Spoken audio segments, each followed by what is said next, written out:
Arema FC berhasil mencuri poin penuh saat melakukan lawatan melawan PSIS Semarang dalam lanjutan Liga 1 musim 2024-2025. Singoedan menang dengan skor 2-1. Dua gol Arema FC dicetak pada menit akhir babak kedua, bahkan satu gol diciptakan pada menit tambahan waktu atau extra time, dalam laga yang berlangsung di Stadion Moh Subroto Magelang, Jumat tanggal 27 September tahun 2024. PSIS awalnya unggul lebih dulu di babak kedua, tepatnya pada menit 51 melalui Tri Setiawan, namun Arema FC mampu comeback lewat dua gol dari Dalberto di menit 90 dan 95. Hasil ini memperpanjang catatan minor PSIS, yakni gagal meraih kemenangan pada 4 laga secara beruntun musim ini. Pelatih Arema FC, Joel Corneli mengapresiasi perjuangan timnya, yang mampu melakukan epic comeback pada laga ini. Saya kira kemenangan yang sangat bagus, 3 poin selalu merupakan hasil yang penting.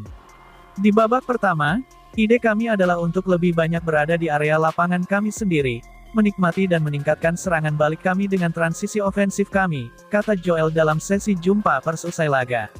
Namun selama pertandingan kami ada beberapa masalah. Babak pertama beberapa skema kami kurang bagus terutama dalam hal transisi, kata Joel. Di babak kedua, Joel mengatakan timnya terhentak dengan gol cepat tim tuan rumah, sehingga mau tidak mau ia menginstruksikan para pemain lebih agresif menusuk pertahanan PSIS. Ya, di babak kedua, kami menyadari harus lebih banyak menekan dan tidak memberikan ruang kepada lawan, apalagi setelah mereka baru bisa mencetak gol terlebih dahulu.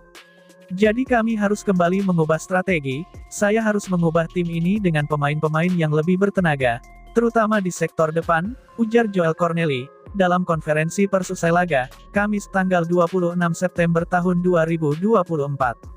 Pelatih berlisensi CONMEBOL Pro ini juga mengakui, Arema FC sempat mendapatkan masalah sebelum pertandingan, yakni psikologi pemain yang sempat terjatuh, setelah kalah 1-3 atas PSS Sleman. Hal itu sempat dirasakan pula di babak pertama, yakni ketika Joel Corneli berharap pemain-pemainnya banyak melakukan serangan balik, tapi justru lawan melakukan banyak transisi permainan. Tapi kalau soal gol yang dicetak pemain PSIS Semarang, saya belum bisa mengetahui secara tepat, saya perlu melihat hasil rekaman, masalah utamanya tetap akan kami cari, kenapa PSIS sampai bisa membuat gol, ungkapnya.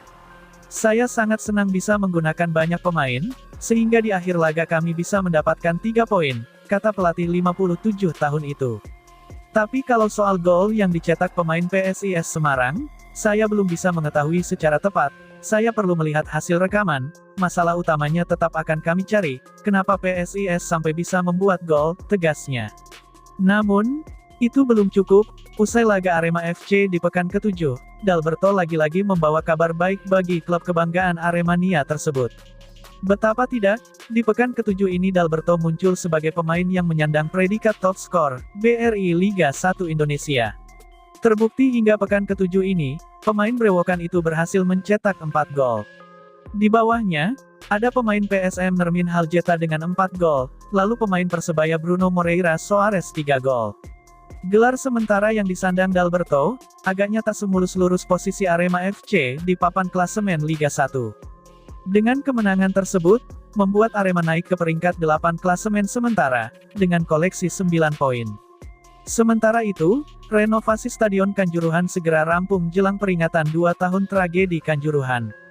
Tragedi Kanjuruhan terjadi pada tanggal 1 Oktober tahun 2022, peristiwa itu terjadi setelah laga Arema FC vs Persebaya Surabaya, berakhir 2-3 pada tanggal 1 Oktober tahun 2024 silam. Dalam insiden itu, ada 131 orang meninggal setelah tragedi Kanjuruhan, saat ini Stadion Kanjuruhan pun direnovasi.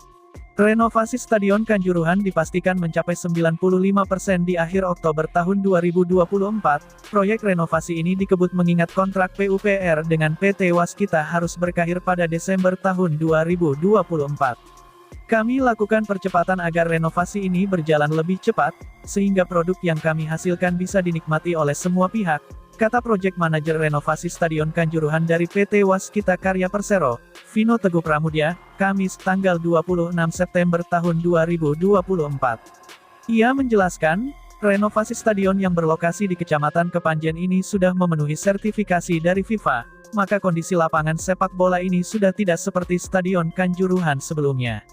Perubahan dalam renovasi lapangan ini yang bisa dirasakan, yakni pada rumput yang digunakan ini memiliki daya serap air. Biasanya kalau di TV itu ada garis-garis di lapangan pada rumput, itu akan kami lakukan di sini. Ini bisa terlihat dari foto di udara, jelasnya.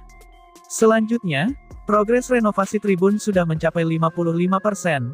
Kini proses yang perlu dilengkapi ialah memasang rangka terakhir dan pemasangan penutup atap, kemudian pengecatan tribun dan pemasangan kursi di bawah.